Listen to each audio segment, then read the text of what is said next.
disabled, but Social Security says, no, you're not disabled at all. So can Social Security find you like 62% disabled? No, there isn't the same thing like in the VA where they have a process where it's percentile in terms of how you are rated to be disabled, 10%, 20%, et cetera. All or nothing. All or nothing with Social Security. Wow. Although Social Security also has the right to issue a partially favorable award, which would be awarding you a closed period of time saying that I found you to be disabled from X date in the past up through June 30th of 2017. If I find as of that date, you've made improvement, so you're only awarded some benefits, but not ongoing benefits. By the way, our very special guests in the studio, the guys from Thab Gross, Jeff Kirschner, Brian Small, Ken Gross, and I'm Cliff Russell. If you call us at 313-778-7600, you can ask questions of any of these gentlemen about anything that has to do with workers' compensation, that has to do with benefits, and certainly anything that has to do with debt reduction and finances. And if you are the first person to call, you have won a 10-pack to the Camper and RV Show that is starting February 7th, the 52nd annual Detroit Camper and RV Show. And I've got the tickets here for you right now. So call us 313-778-7600, 313-778-7600. Did you say piston game? I wish. No, the Camper and RV Show. You can get in your camper and camp out in front of the new Little Caesars Arena. I'm going to the new Little Caesars Arena this Saturday. I'm going to go watch the Duel in the D. Ooh, hockey. It's Michigan versus Michigan State hockey game. Gee, I wonder who you'll be rooting for. Go blue. Go green. Go blue. Right. Go green. Now, once I've determined that, okay, I have some type of disability, Jeff, I cannot work, I need to try to get these benefits, what's the next step? Just come to see you? You can do it online, but I would highly encourage someone to see me or someone of my ilk. One, to make certain that it seems to be a viable claim. Two, to do the application process properly. So you give them the correct information. It can be complicated. It's time consuming, but you want to do it right the first time. Also, for the people listening out there, it makes your life much easier if you secure an attorney right away. Because when you apply, if and when you get denied, you only have 60 days. And you think, oh, when I get denied, then I'll worry about an attorney then. Well, that 60 days really goes by very quickly, and you want to secure an attorney. And what happens if in that 60 days you go look to 3 different attorneys and you can't find somebody? Then you're going to be in So if it's 62 days and you're just out forever, then you're going to reapply. That's correct. Your application is done. So you really want to come see me. I do the initial application process in my office.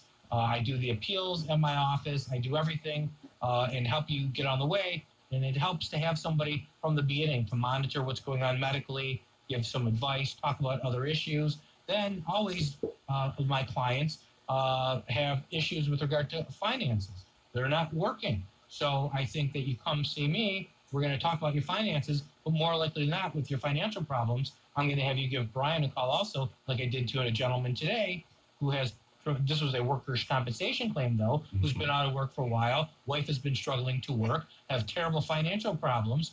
I said, what are you doing about your finances? Well, we don't have anything. We can't afford a doctor. I said, what about bankruptcy? They both cringed. They said, we want to avoid that. We're not certain, but may be our best option. I gave him Brian's number. Because so often people in that situation, they keep paying their bills. yes. They keep paying Visa and MasterCard, but they've got no money coming in on income, and they exhaust their savings. And then they say, oh, my God, I've exhausted my savings. I'm going to call Brian and see what I can do to solve the problem. And the reality is that if you're facing this decision where you're needing to apply for disability and you're starting to go through your savings, the reality is I can probably help you keep all of your savings, get rid of your debt, and get the fresh start and utilize the money that you have available to help you ride out the storm until the Social Security Disability Award is granted. On top of that, it's earlier than that. One of the most important things also, we have the student loan crisis in America right now. If you have taken out student loans and you are then subsequently awarded Social Security disability, a collateral benefit, if you want to call it a benefit, is that Social Security disability, being declared disabled, will allow you in most cases to receive a disability discharge of your student loans, something that you can't do in bankruptcy. So you got to work it all together. Does that work if you're a senior as well? I mean, I don't mean over 66, but if you're 60, does that also apply? Like, what are the ages where it becomes easier to prove a disability claim? Once you hit age 50, there's something called the residual functional capacity grids. Once you hit age 50, that makes it a little bit easier. Those grids lighten up at age 55, and they lighten up a little bit more at age 60. So would that work, Brian? I believe it would, and I can look into it a little more. But the bottom line is that it's not just, you don't want to just focus on one thing. You want to focus on getting yourself the benefits that you are entitled to, wherever those are. That means getting rid of your credit card debt because you don't have any income coming in. That means getting yourself on Social Security disability so you have money to live on. That means the ability to look at and get rid of student loan debt. If you just live in a, focus on one thing, you're going to go through all your savings and you're not going to have any money left. The big thing. Okay. Well, let me go to the phone lines real quick, and then we'll get right back. We got John on line 1. John, how you doing this afternoon? Okay, thank you for asking, sir, and I hope that you guys are doing well. Well, good. Well, before you go any further, John, I've got a 10-pack family pack here for the Detroit Camper and RV Show. That's yours if you would like it.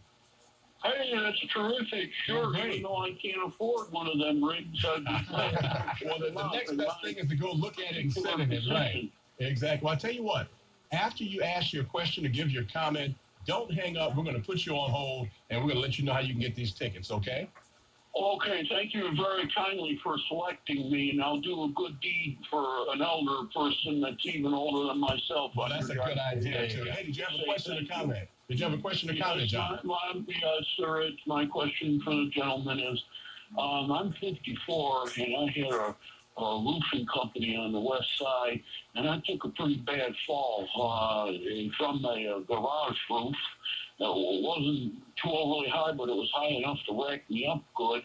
But I continued working. I had bills to pay like everybody else, but my condition's just getting worse and worse, and I'm getting chronic severe headaches are lasting longer and longer. And I was thinking to apply for the workers' compensation, but I'm just getting a little bit discouraged because, like you guys were discussing the SSD scenario, you get denied, you get the runaround, and you have to get an attorney, and there's no guarantees of anything. I'm just wondering how the process is similar. I know the workers' comp tied towards the state, and the SSD and SSI is federal government, of course. And I was wondering, do folks like in Scandinavian countries where they pay high taxes, that they get great services from their government, healthcare, college paid, roads, this and that? Do they do things? I mean, are John, I tell you what, no, and stay on the phone because I don't want you to hang up. We want to get your tickets, but I want you to listen to the answer. You put a lot out there. I'll let either Ken or don't apologize. I am not. Just don't leave us. Shut my big mouth. Not at all. No. I just want to make sure Jeff gets a chance to answer You your asked question. great questions. Unfortunately, I'm not a Scandinavian scholar, so I can't respond to that. But what I can tell you is when you have an opportunity, I'd like you to give me a call. Call 888-235-4357. 888. Could you run that by me again? Yep, My sure. hand started arthritis. Ready? Yes, sir. 888. 888. That's going to be my lottery number. There you go. 235 2, 3, 5. Yes, please. 4357. 4, 3. 57.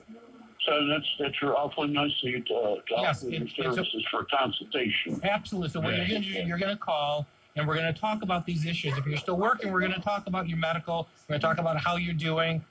We could kind of map out what would be in your best interest. It may be better for you to continue to work. It sounds to me you have a work-related injury, so there's... I doubt I can go much farther. I could maybe putz around and be a greeter at the Meyer store. I'm a shopper, and I saw that it's easy enough to do. I maybe like clean, but as far as roofing, it's hard work. No, roofing is hard work.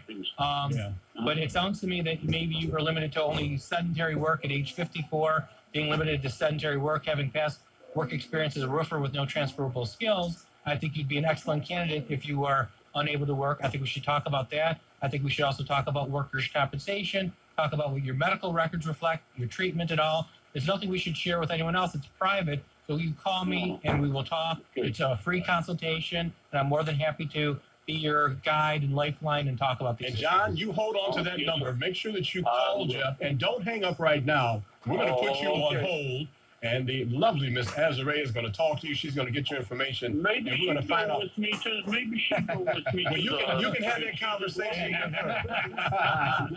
But we got some tickets here for you, John. We got some tickets here for you. Don't hang up. We're going to put you on hold, and then Azare is going to talk to you.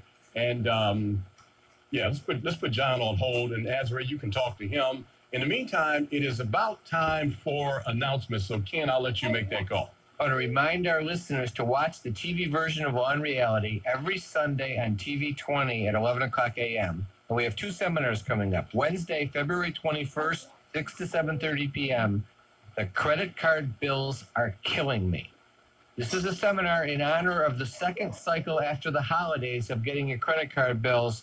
If you're getting too many credit card bills, you're spending too much money on interest, and it's in your interest to figure out how to get rid of that obligation. So instead of paying the $450 every month to the Visa and MasterCard, you can start putting that money in savings for retirement.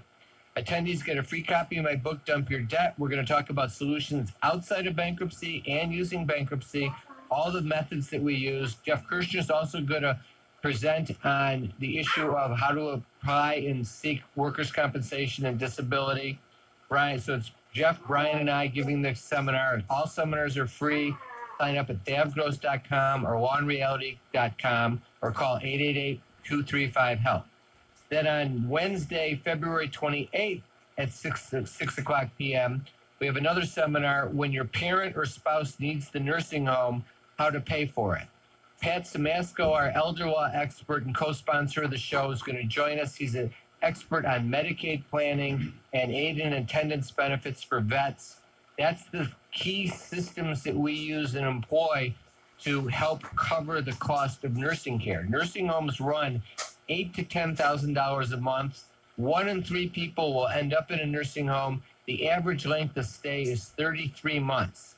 A nursing home will wipe out all of your savings unless you take steps to protect it. And it's necessary because if husband's in the nursing home, wife needs the money to live on for herself and vice versa. It's important that you do planning. There are great solutions. That seminar is also free, 6 to 7:30 p.m., Wednesday, February 28th. Sign up at thavgross.com, lawnreality.com, or call 888-235-HELP.